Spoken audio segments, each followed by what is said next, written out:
So ito mga ka-farmers, yung mga crosses natin or upgraded native, ibibenta natin ito ngayon per kilo kasi nangangailangan tayo ng pambili ng patuka. So ayan, ito dalawa at saka yung isa na rooster. So ayan mga ka-farmers, yung upgraded native ibibenta natin ngayon. Ito mga heritage hindi natin mabenta dahil hindi naman sila bibili ng mga heritage breed. So yung mga rooster lang, ito mga lalaki na upgraded native yung ibebenta natin. Kasama na rin yun, meron pa akong natimbang doon, no? Mga reject. So ibebenta natin yan. So ito, hindi ko alam kung ilang kilo yung aabutin ito. Mabibigat, siguro aabot ito ng 2 or 1 kilo mahigit. So sayang mga ka-farmers, pero kailangan nating magbenta. So yun mga ka-farmers, sayang talaga itong pagbenta natin. Pero kailangan nating magbenta kasi pambili na rin ng patuka. So ngayong umaga na ito ay kailangan natin sila i-dispose. Yung manok ng kapitbahay, isasama ko sana kaso nakawala. Palagi kasing tumutuka dito na lumaki, pati yung mga sisiyo. So siguro sa susunod na yon kapag meron naman tayong ibibenta. So madalian lang nito mapambili ng patuka kasi wala na talaga.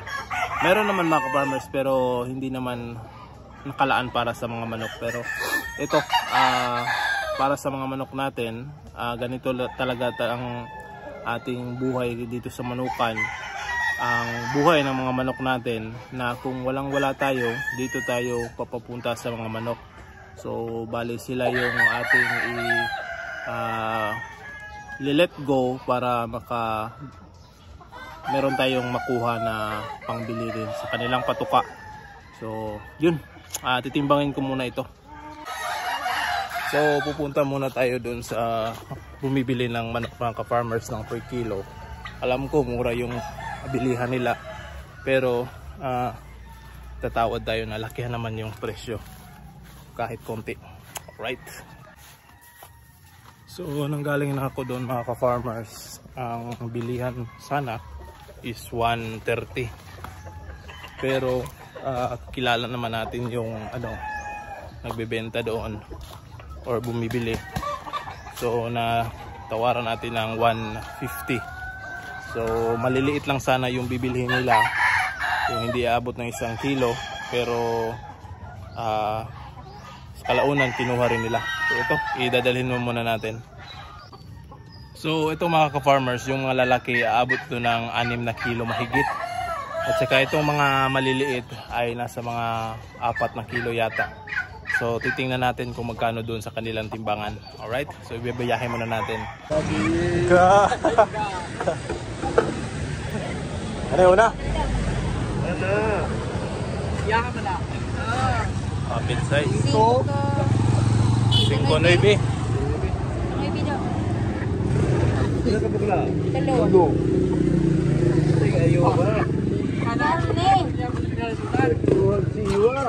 3.7 daw. Madala, malima ka buka akong madala ron.